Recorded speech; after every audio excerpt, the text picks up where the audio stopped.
2024 तो खत्म हो गई, क्योंकि पुरानी यादें तो जाने दो, लेकिन 2025 की नई यादें जोड़ने के लिए सभी टीम मेंबरों ने जिस तरह से ऑस्ट्रेलिया दौरे पर रहते हुए सभी 140 करोड़ भारतीयों को शायद स्वागत व अभिनंदन किया है। न्यू ईयर की पार्टी में जश्न मनाते ऐसी टीम इंडिया दिखी है, शायद सभी ट्विटर हैंडल सोशल मीडिया प्लेटफॉर्मों से द्वारा बधाई देते थक नहीं रहे। मान लो कि 2024 तो इससे बुरा रहा टीम इंडिया के साथ 2025 में, या Asia cup, ICC champion, WTC final मुकाबले, सभी ये मुकाबले जीत लेंगे। लेकिन चलो, नमस्कार दोस्तों, सटीक क्रिकेट न्यूज में आप सभी का स्वागत है। आज पूरी बात करेंगे जो शायद टीम इंडिया ने जश्न का एक तोहफा इंतजार कर दिया है। मतलब टीम इंडिया इस समय भले बॉर्डर गावस्कर ट्रॉफी की रेस से बाहर हो रही है।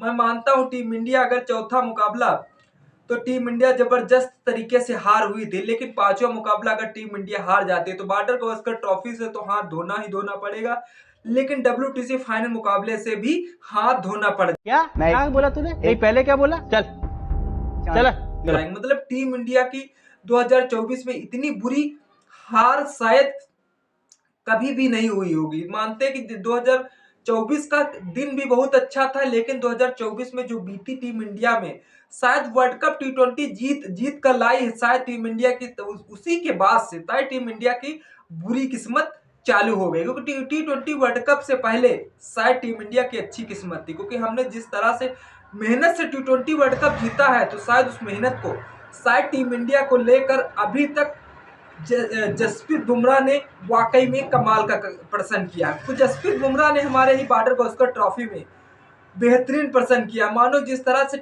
ऑस्ट्रेलिया की टीम ने अभी तक जो टीम तैयार की है, शायद जसप्रीत बुमराह को शामिल किया है, लेकिन उसमें यशस्वी जायसवाल भी शामिल हुए हैं, लेकिन और बाकी खिलाड़ी क्यों नहीं शामिल हुए हैं? ऐसा क्यों? क्योंकि जो यशस्वी जायसवाल के तो बल्ले से रन आ रहे हैं और जसप्रीत बुमराह कितने विकेट चटका रहे हैं, लेकिन ऑस्ट्रेलिया की ऐसी कौन सी खता रही जो बाकी प्लेयर शायद उनको नजरअंदाज कर दिया। चलिए, वो भी बुमराह का इतना बड़ा दर्जा दिया है, शायद आप भी जानेंगे, शायद 100 शाबाश बेटा, बहुत जाएंगे। चलिए, इस पे आगे बात करेंगे, लेकिन जो न्यू ईयर की बात करेंगे, न्यू ईयर पे लोगों ने सभी बधाई दी। बधाई को लेकर जिस तरह से सभी अपने ट्विटर सोशल मीडिया के जरिए सभी क्रिकेटरों ने बॉर्डर गावस्कर ट्रॉफी के जरिए जिस तरह से ऑस्ट्रेलिया के दौरे पे हैं, हमारे पूर्व क्रिकेटर जो कि इरफान पठान ने ऑस्ट्रेलिया दौरे पर हैं, उन्होंने वहीं से सभी नववर्ष 2025 की शुभकामनाएं दी हैं, और उन्होंने खास वीडियो पोस्ट करते हुए इस पर लिखा है, आप सभी नववर्ष की हार्दिक शुभकामनाएं, उत्तम स्वस्थ और नए उत्साह के यह वर्ष मंगलमय हो। तो ना, इरफान पठान भले ऑस्ट्रेलिया दौरे पे हैं, लेकिन उन्होंने बधाई देने से भी नहीं चूके हैं। लेकिन हाँ, रविचंद्र अश्विन शायद भले वह क्रिकेट से संन्यास ले चुके हैं, लेकिन बधाई देने से नए साल में वो भी नहीं चूके। 2025 के बहुत सारे, अश्विन हाल ही में अंतर क्रिकेट को अलविदा कहा था। उन्होंने गाबा टेस्ट के बाद अपने संन्यास का ऐलान कर दिया था। अश्विन ने टेस्ट में भारत के दूसरे सबसे सफल गेंदबाज के तौर पे माने जाते हैं, लेकिन उन्होंने 106 टेस्ट मैचों में 537 विकेट चटका चुके हैं, लेकिन बस पूर्व स्पिनर अनिल कुंबले से पीछे थे, जिन्होंने अपने टेस्ट करियर में 619 विकेट लिए हैं।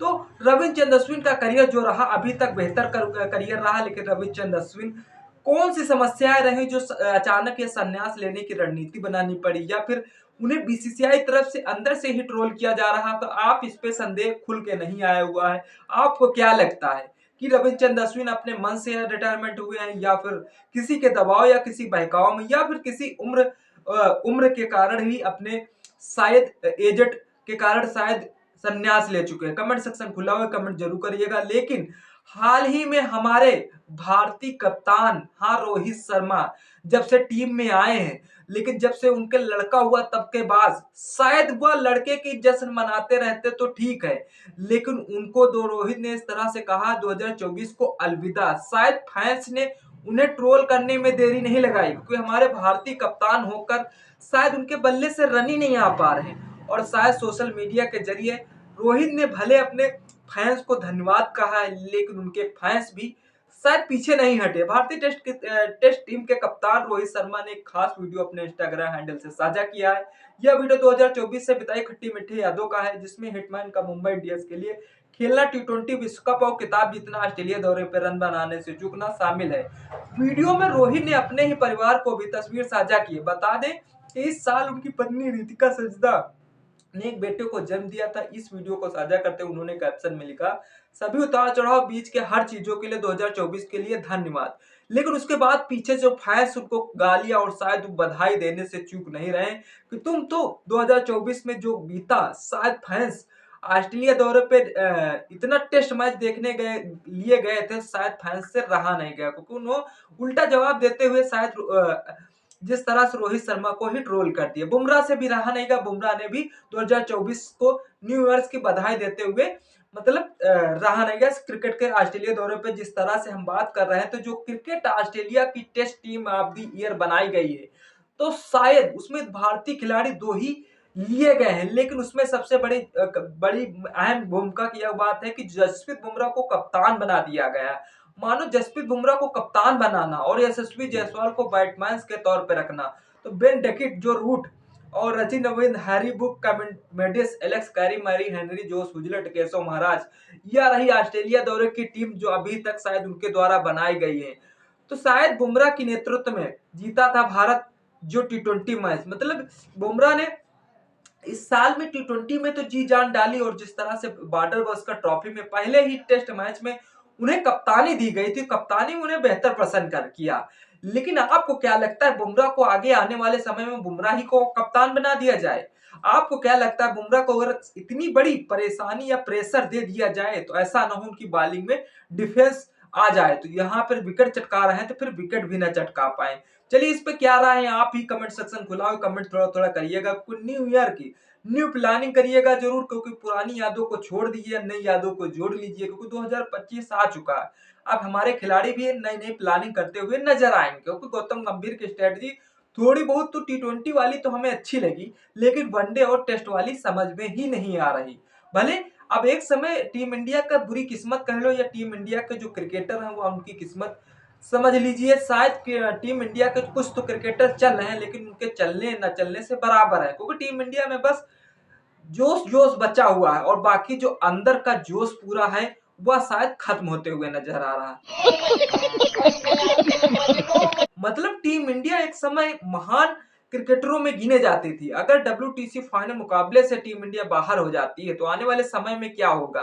तो शायद पाकिस्तान से जिस तरह से उम्मीद लगाई थी WTC फाइनल के लिए, हमें तो उम्मीद नहीं लगती कि पाकिस्तान को मैच ड्रा करा पाएंगे, क्योंकि साउथ अफ्रीका तो फाइनल में पहुंच चुकी है, क्वालिफाई कर चुकी है। लेकिन अब जो बात रही 2 टेस्ट मैचों की, जो शायद पाकिस्तान वह जानबूझ के हारना चाहेगी, क्योंकि वह नहीं चाहता कि भारत भी शायद वो WTC फाइनल मुकाबले खेले। चलिए अभी भी इस पर संदेह बना हुआ है, लेकिन अगर जो 5वां मुकाबला जो कि सिडनी में खेला जाएगा, अगर टीम इंडिया बेहतर तरीके से खेलती है या बेहतर तरीके से इस मैच को जीत लेती है, शायद टीम इंडिया के थोड़े बहुत चांस बन जाएंगे, सीरीज से हाथ धोने से बच जाएगी, लेकिन और जो WTC फाइनल के मुकाबले भी थोड़ा चांस बन जाएंगे। अब चलिए इस पे अभी संदेह हुआ है, हमें लगता है कि जिस तरह से प्लेइंग 11 में चेंजिंग होते हुए नजर आनी चाहिए।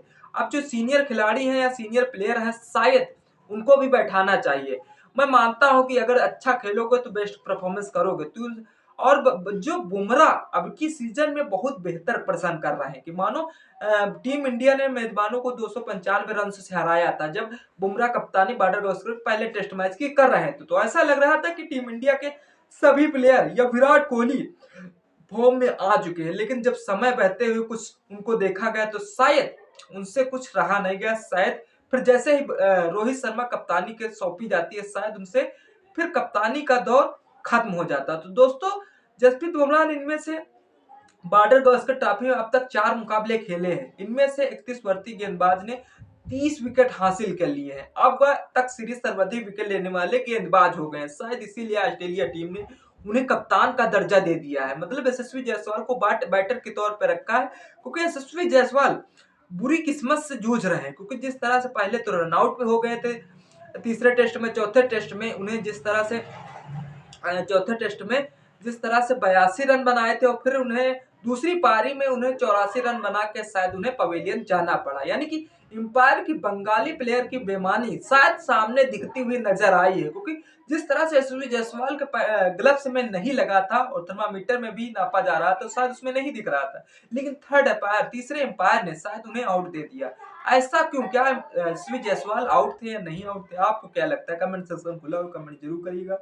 लेकिन हाँ, यशस्वी जायसवाल अर्धशतक तो मार चुके हैं, लेकिन जो करियर का शतक रहे, शायद 2 शतक उनके बन सकते थे, लेकिन उन्हें पहले विराट कोहली के जरिए से उन्हें रन आउट करना पड़ा और दूसरी एम्पायर के जरिए से उन्हें आउट दिया गया, तो शायद यशस्वी जायसवाल अपना करिश्मा जताते। लेकिन आज जो भारतीय टीम के द्वारा शायद सभी क्रिकेटरों ने जिस तरह से ट्विटर हैंडल या सोशल मीडिया के जरिए नववर्ष की हार्दिक बधाई दी और हमारी तरफ से ढेर सारी शुभकामनाएं। आपका जीवन मंगलमय हो। तब तक इस वीडियो का मजा लीजिए। आज तो लाइक शेयर कमेंट करना तो आपकी मर्जी है, आप करिएगा, अच्छा लगा हो तो करिएगा, लेकिन जब तक इस वीडियो का मजा लीजिए। फिर मिलते हैं किसी नेक्स्ट वीडियो के साथ, तब तक के लिए जय हिंद।